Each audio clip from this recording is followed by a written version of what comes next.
You know, one of the ways, I've been asked a lot of times, how can you tell it's the Lord speaking to you and not, Satan trying to set you up? Satan will never tell you to fast, for one thing. That turned out to be a 75-day fast of all solid food, because I was on it for over 2 months, and I kept track of it. And it's unlikely that Satan would tell you to donate 2/3 of what you own to do something for God's glory. Don't think that would happen either. So there are ways that you can tell, but there's other ways too we're going to talk about. So, and you would not put yourself on a fast. I don't know about y'all, but I like to eat. I'm from the South. We got good food down here. I like to eat. I like to cook, but I like to eat. And so, God puts me on a fast when I need to be on one, and I do it obediently. It's not my favorite thing. I don't voluntarily give up a lot of food. So, I'm just saying. And it was so strange when we got into that house, when my son went with me, and we went and looked at, there was this one little tiny house, and I'd gone past it before, and I said, it says the rent's like $700, that's too much. And he said, we said, we're going to look at all of them, we're going to go look at it. And the landlord was there, working on the house that day. And that was the house that the devil tried to kill me in several times, including with a live wire on top of the house, and a gas leak under the house, and a lightning strike right outside my bedroom window. So we stopped, and the landlord was so nice. He was so nice. And he said, you know what? He said, if you want this house, he said, I'll drop it $50 a month. I was like, there we go. And so I did the application real quick, and we moved in the next day. During the freezing rain, I remember the rain was freezing icicles on our jeans as we were unloading. So that was interesting. But I lived there for 4 whole years. My son ended up moving out because no grown man wants to live with his mommy. But I loved when he lives with me because he's really helpful, but he doesn't like to live with me that much. I'm sure I'm annoying. Anyhow, the unemployment check was only half enough to pay the bills, so there we were. Back then I was believing God for a husband, y'all. And I would highly recommend against believing for a maid in this time for sure. It's too scary. But, I thought that during that time God said something to me about my husband. So I was like, Lord, I don't want to buy furniture because I'm sure my husband has furniture and we're going to end up having 2 of everything. That's how fast I thought he was going to bring it. And I had been in the walk since 1996, and you would have thought, that was the first thing I believed for was a maid. You would have thought that by then I would understand that God did not move that fast. But the thing was, God didn't want me to be with a husband. I didn't understand that he wanted me set apart to do this work. And now I believe that that's what he wants. I'm not biblically eligible to remarry, in my opinion.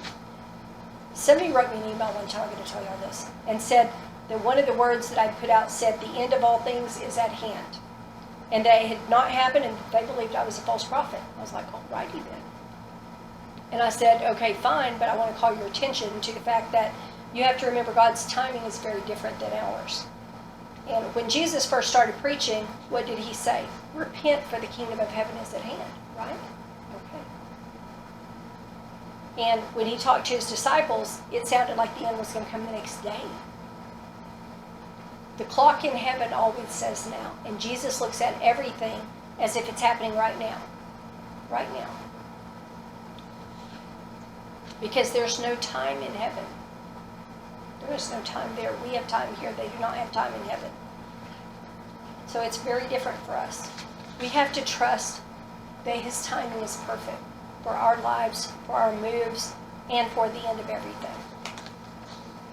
So, after I got into the little house that I said was too small, and it really was really small, but we were actually pretty happy living there. I was pretty happy living there. Because I had so much time with God when I was living there. I had peace. Every month God would do a miracle and bring the provision. And this was before I was in ministry. He actually had me start getting out on YouTube during that time, and then other things. But where God places you, where he wants you to be, is extremely important because his provision is tied to your location.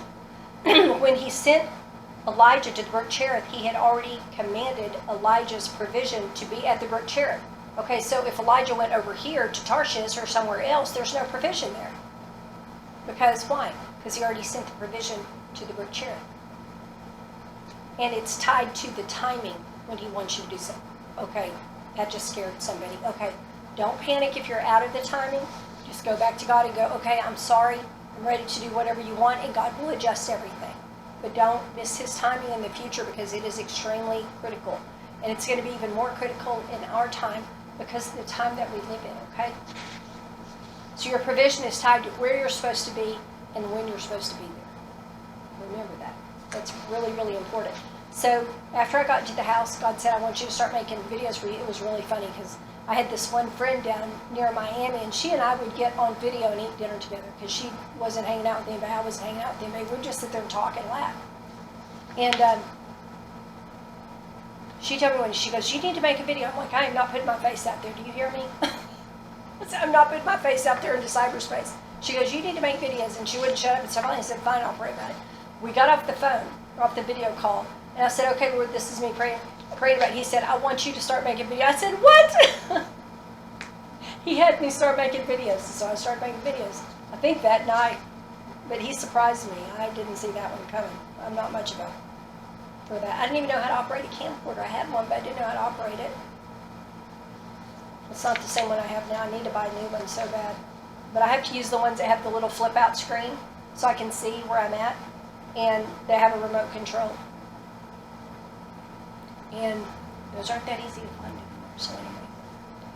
So, in the next video, we're going to talk about how God speaks. We're going to talk about the 8 ways that he speaks, or that I've seen him speak. I'm sure that is not an exhaustive list. But I hope y'all could hear me when I was saying all that. I forgot to pick up the microphone. I am a space cadet. I just had oral surgery last week, and I'm still trying to recover from that, so bear with me. That was on Thursday. If the Lord is leading you to move, he can confirm it through someone. You can ask him to give you a word through somebody that will confirm it. You can look at other things in your life that will tell you. We're going to talk about those other ways that he speaks and things he speaks through on the next video, the next podcast. So anyway, I hope this has been a help to y'all, and I hope you could hear me through the whole thing. Jesus bless you. Thanks for watching. Y'all have a great week.